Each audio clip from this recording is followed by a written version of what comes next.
जदीद दौर में अदारों में और मार्केट्स में अजब अजब नौइयत की मुलाजमतें हैं। पिछले दिनों एक मॉल में जाने का मौका मिला तो वहाँ देखा कि लिफ्ट को चलाने के लिए भी एक आदमी है जो जैसे सॉलिटरी कन्फाइनमेंट जैसी वो सज़ा होती है ना जब जेल में या प्रिजन में, तो उससे भी तंग मकाम पर उसने 8 घंटे की नौकरी करनी होती है और इस मुश्किल में कि उसने सिर्फ आदात को देखना होता है। और आप जानते हैं ना कि ये तो लेफ्ट ब्रेन के तर्जुमान है और आदात को देखते रहना है और सुनते रहना है, कोई रंग नहीं, कोई आवाज़ नहीं। पहले ज़माने में भी अजब अजब नौइयत की नौकरियां और जॉब्स होती थी, मसखरे की, क्लाउन की, लेकिन क्लाउन को भी कई आज़ादी होती थी। वो अपने आधे घंटे का बड़ा हुक्मरान होता था कि बादशाह और वज़रा को कैसे हंसाऊं, और सबसे बढ़कर उसे अपने लतीफ़े की आज़ादी होती थी। वो एक एक ऑर्गेनिक टास्क में होता था। तो उसकी उस कैफियत को देखने के बाद मुझे एहसास हुआ कि इसके ऊपर कुछ सोचना ज़रूर चाहिए कि इंसान जो है कीचेन की तरह इतनी बड़ी सी मशीन के अंदर ऊपर नीचे आ जा रहा है। और वो कहा जाता है ना, ऊपर जाओ तो अल्लाह अकबर कहो, नीचे आओ तो सुबहान अल्लाह कहो। तो भाई वो तो कोई मकसदियत में होता है ना, मैं बड़े मकसद में ऊपर जा रहा हूँ और मैं हम्बल रहा हूँ।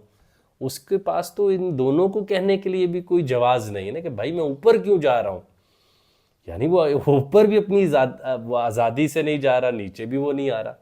और वो तो ऐसी खुदकार ऑटोमेटिक मशीन है, ना जाने उसके अंदर भी उमरा को महजूज करने के लिए ये कैसी सहूलत ऐड की गई है। हालांकि वो मशीन्स इंतहाई ऑटोमेटिक होती हैं और बहुत ऑटो, जैसे कोई जहाज़ वो ऑटो फ्लाई करने लग जाता है ऑटो पायलट पे, तो वो बिल्कुल उस तरह होती हैं। अगली बात जो मैंने वो वहाँ पे करने की कोशिश की वो यही थी कि सोचिए कि जो सफ़र होता है वो हॉरिजॉन्टैलिटी में होता है।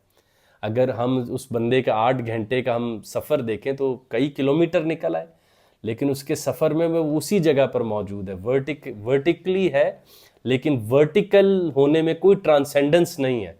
यानी वो ऐसे दुनिया को छोड़कर ऊपर जाना। और वर्टिकल सफ़र तो दुनिया में मजहबी जो सफ़र है मेराज का, आप देखें दांते का, इन्फर्नो का, वो ऐसे ऊपर बुलंदी की तरफ का सफ़र है।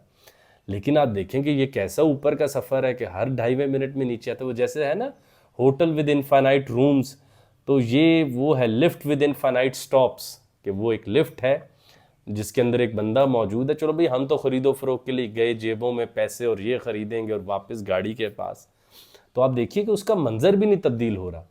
और उस आदमी की डिटैचमेंट देखिए कि कितने लोगों, चेहरों, इंसानों को देखता है, आदम को देखता है, मगर वो कमर उनकी तरफ रखता है, जैसे वो भी डिटैच्ड है इन सब से। दूसरा कि आदम अपने मल्लाह के साथ बड़े लॉयल होते हैं। यानी नदियों पार सजणदा टाणा कीता कॉल जरूरी जाना, मिन्ता करा मल्लाह दे नाल, जो हमें मंजिल पर लेके जाता था। लोगों की बड़ी अटैचमेंट होती है अपने ड्राइवर या अपने उस घोड़ा चलाने वाले से जो तांगा चला रहा होता है, कि भाई ये बड़े जिम्मेदार आदमी है, मैं थोड़ी देर ऊँग भी लूँ, मोबाइल भी देख लूँ, ये लेके जाते हैं। तो आप देखिए कि वो तो अपने मल्लाह के साथ भी कोई अटैचमेंट नहीं, क्योंकि आपको पता ही हमें घुमा ही नहीं सकता, या ऊपर है या नीचे है, वो घूमेंगे आप कहाँ पे। वो बड़ा मुझे बहुत एब्सर्ड लगा, मुझे बहुत बहुत मानी के बगैर बहुत लायानी वो लम्हात लगे। तो मैंने सोचा कि मैं सबके आगे रखूं कि ये कैसी नित नई नौकरियां आ रही हैं। गो के दुनिया कहा जाता है कि एआई के दौर में दाखिल होगी और ऐसी मुलाजमतों से हमें छुटकारा मिलेगा, यूनिवर्सल बेसिक इनकम होगी। और एक ख्वाब है कि हर आदमी को कुछ मालियत दे दी जाएगी जिसके ऊपर वो अपना गुजारा करेगा। लेकिन हमें 21वीं सदी में भी, मुझे पाकिस्तान में तो ये नज़र आते हैं, शायद इंडिया और बाकी ऐसे ममालिक में भी हों, कि लिफ्ट में भी एक आदमी है और वो इतनी सॉलिटरी कन्फाइनमेंट, जैसे नहीं वो प्रिजन है जिसमें वो खड़ा है और ऊपर नीचे आया चला जा रहा है, और उसको देखने के लिए उसी मॉल में, लेकिन वो रंग, वो रंगीनी नहीं है। दूसरी बात, सफ़र में एक बहुत अहम चीज़ होती है कि आपके साथ जो होता है वो फिर 3-4 घंटे रह लेता है। कि आपने कि कोई ड्राइवर है, खादिम है, वो आपके साथ 4 घंटे में आप इस्लामाबाद से लाहौर गए, 6 घंटे में मुल्तान गए। इसमें किरदार वही है, लेकिन उसका वो दौरानिया भी उतना नहीं है कि कोई अटैचमेंट महसूस हो सके। और वो तो डिटैच है ही हमसे कि उनकी कमर हमारी तरफ है।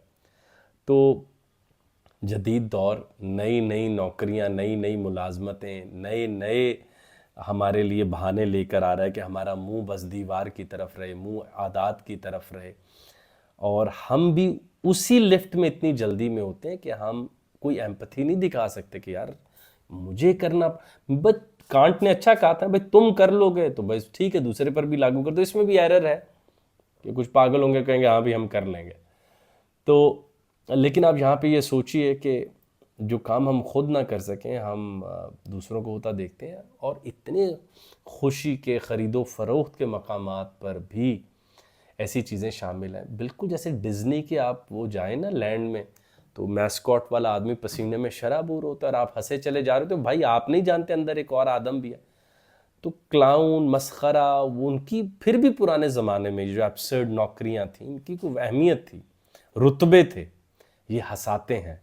अब तो वो आप बता भी नहीं सकते। कोई मैस्कॉट में रहना कोई बुरी बात तो नहीं है, अगर आप हलाल कमा रहे हैं आपको फ़ख्र होना चाहिए अगर आप लिफ्ट में भी ये नौकरी कर रहे हैं। मगर जो नौकरी देने वाले हैं उनके भी जहन में एक आना तो चाहिए कि भाई ये क्या हो रहा है आदम के साथ।